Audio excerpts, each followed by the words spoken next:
Good morning, everybody. I'm Nikki Stanzione. And I'm Elias Gallegos, in for Kristen Van Dyke. And this is New Mexico style. Oh, unison today. Maybe tomorrow we should wanted to do that. Let's go for harmony tomorrow. We'll practice our tones. Okay. Okay. Before we get to anything, I have to say, just indulge me for a moment. I had the best night last night. I went to two places I have never been that I've been wanting to go to. Los Poblanos. Oh my goodness, what a most beautiful ranch. It's an inn, it's a ranch. There was an event for Local IQ last night. It was basically their anniversary. I went to the event and honestly, I was blown away. I felt like I was in the middle of Connecticut at a country club. Really? So green. That's the great thing about New Mexico. Oh my gosh, Elias, it was amazing. But then, after all this time of socializing, I was very hungry and met some new friends, and they said, let's go to Farm and Table. It's not that far. I have been wanting to go to Farm and Table forever. This place is amazing. I highly recommend it. I have to say, I had one of the best nights. I was there till like 11. I closed down the place. It was a very late night for this girl, but I'll tell you what, it was well worth it. So I hope we can get them on the show. I just had to say that because it was such a good place. Farm and Table, you have to get out there. You have to. Okay, now I have a question for you. Ready? Oh, I didn't study. Okay, that's what you don't need to. Okay. This is right off the top of your head. Do you have a messy desk? No. You have a cluttered desk? No. Okay, well, researchers, listen to this. Researchers from the University of California at San Diego found that men's offices have significantly more bacteria than women's. Ew. Sorry. Now, looking around our New Mexico style office, I have to disagree because our men are very, very neat. And yes. Except for that gross moment. that was a little acting. But seriously, guys, make sure you keep those disinfectant wipes handy. The study found that more than 500 different types of bacteria in offices, specifically on chairs and phones, are prominent. Yeah, I mean, that's really where we're finding the most germy stuff. And I mean, ultimately, I think that... Is that a word? No. Well, germy, you know. Yeah. I can't deal with it. So look at how people are constantly cleaning their keyboards. It's really important. I'll tell you what, it's not even so much just the factor, you know, the ill factor, but it's the fact that we want to stay healthy and we spread germs. People get sick. You touch your keyboard, somebody else comes over, does something on your computer. It's how people get sick. So really, those handy wipes, the sanitizers, it's really important to use. Yeah. It really is.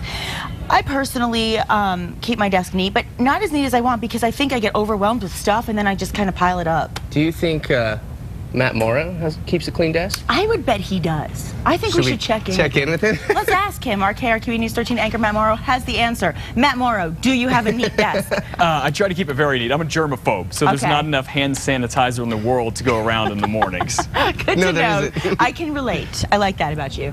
Absolutely. All right, we'll check in with the news now. We'll see you guys in a few minutes. On a very serious note this morning, we are learning more about the death of Johnny Tapia. We know his wife found him unconscious in their bedroom this weekend, and it looks like the boxing champion had been bothered by a medical problem. All this information is from a police report that we got a hold of. It says Tapia had been complaining of stomach pains the day he died and the day before. Police believe Tapia died sometime after 3:30 on Sunday. Then when his wife got home later that day, she found Johnny face down on the floor next to the bed. Police say there was a bottle of Pepto-Bismol near his head and a small yellow pill near his feet. An autopsy was done yesterday, but investigators did not say exactly how Johnny Tapia died. They're still waiting for results from a toxicology test. That could take a few months. Also, the family has announced that a public memorial service for Johnny Tapia will be held Sunday at the Pit in Albuquerque. The doors will open at 6:30. The viewing will be at 7, and the service starts at 8. Well, it is a little more than a slap on the wrist this morning for a group of workers from the district attorney's office, but they may end up serving just half of their punishment. A News 13 Larry Barker investigation caught these workers using handicap tags illegally recently, and now Gloria LaBeauty, a Metro Division Program Assistant, Metro Trial Secretary Rose Drain, and Supervisor Patricia Glaspie were all suspended without pay. However, there's a catch. The first 5 days are being in place right now, and then another additional 5 days will be held in abeyance for a term of 6 months. So if there's any potential misconduct after an investigation, of course, within the next 6 months, and those 5 days could be implemented for those employees as well.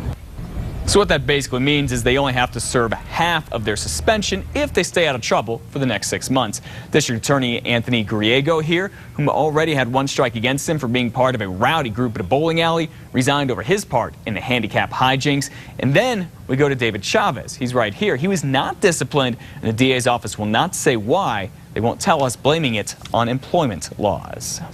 Well, here's an alarming story for parents this morning. Gonorrhea, the STD, is on the rise here in New Mexico, particularly with teenage girls. The State Department of Health has found a 90% increase in that sexually transmitted disease with girls who are 15 to 19 years old. Cases among men who are 25 to 29 have jumped 64% overall. The reported number of cases of gonorrhea in New Mexico were up 50% in just a year. The health department recently had a statewide training program for healthcare workers to work on awareness and treatment of this bacteria. They say condoms are highly protective when it comes to gonorrhea. If left untreated, gonorrhea can spread to bones and joints, can eventually kill somebody.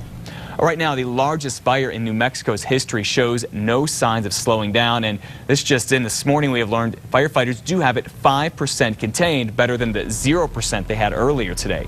The Whitewater Baldy fire here in the Gila is now more than 170,000 acres. It's about 14,000 acres more than the Las Conchas fire near Los Alamos last year, which was the biggest fire ever here. 1,200 firefighters are battling the Whitewater fire, but high winds and low humidity continue to make it very tough for them.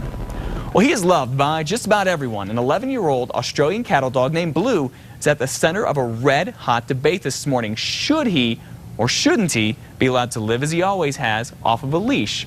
Well, Blue here was abandoned as a puppy and taken in by the community. He's become sort of a town mascot in Elephant Butte, allowed to kind of come and go as he pleases. But the city of Elephant Butte says several folks have complained about Blue recently. They're not too happy, from him growling at other dogs and people to even walking out into the street. The city ended up citing the owners of the Butte General Store and Marina. It's where Blue started living about 4 years ago. And next month, the city is having a meeting to figure out how to fix the problem. Well, that does it for your news headlines this morning. Get more of them every day on News 13, well, actually Monday through Friday, starting at 4:30. Have a great day.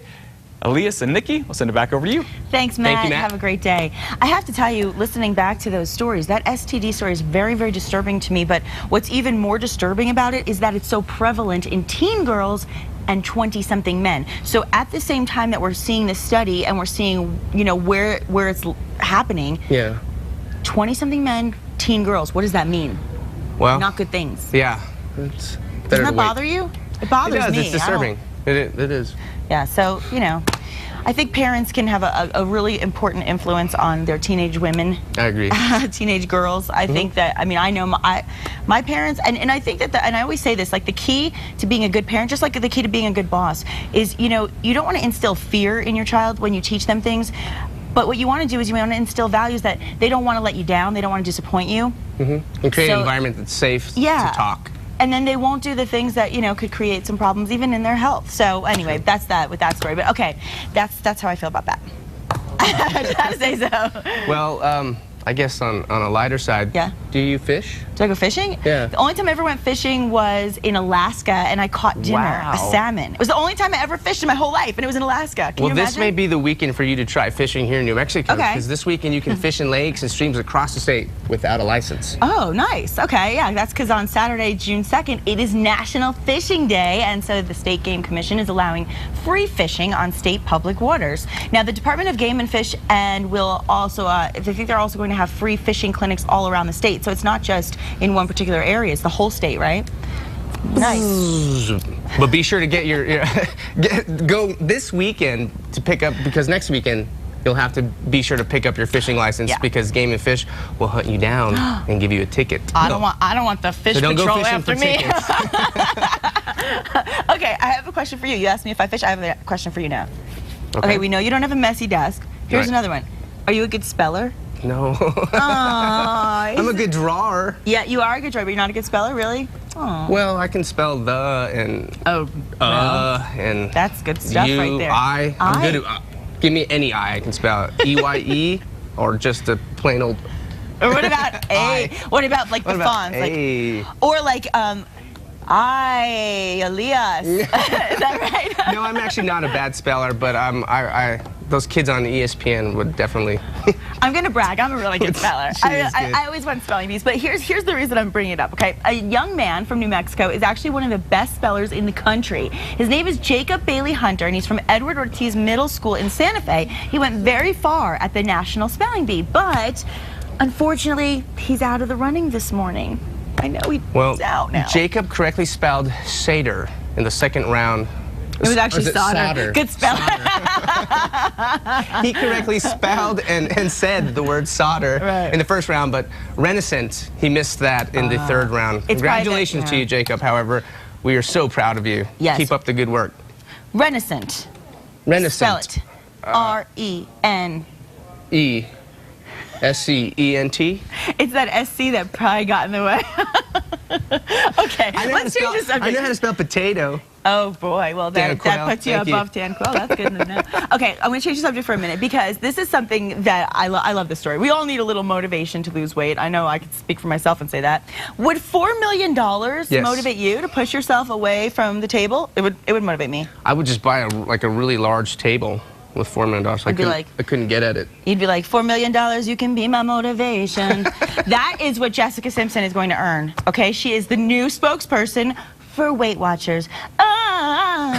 Yes, she is. I'm happy for her. Well, and she and her new baby Maxwell Drew are on the cover of this week's People. Yes. She sold that picture for $800,000. Okay, so $800,000 for the picture of the baby. $4 million to lose weight from Weight Watchers. She is doing well. I used to love doing Jessica Simpson impressions because I always liked how she would do this, like, I'm loving angels and said, but when it comes to come, and then she would like go crazy when she would say. Remember how she used to do that? Yes, I do. I want to hear her sing again. She actually has a good voice. She does have a good voice. Now, someone else with a great voice is bum bum bum bum. I can't do that, but Beyonce. She does, and she's bootylicious. I guess you can say that, right? I'd agree with you on that. And she got that body back. Her bootylicious body is back, eating lettuce and running on the treadmill. Huh.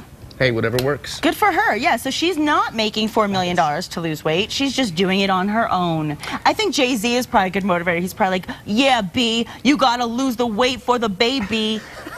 Right? I love Jay-Z. I love Jay-Z too. And Beyonce, I don't think she's hurting for cash. No, I don't think either of them are hurting too much for cash. But clearly I am hurting for some stability this morning. So let's head over to John Smith with that weather forecast.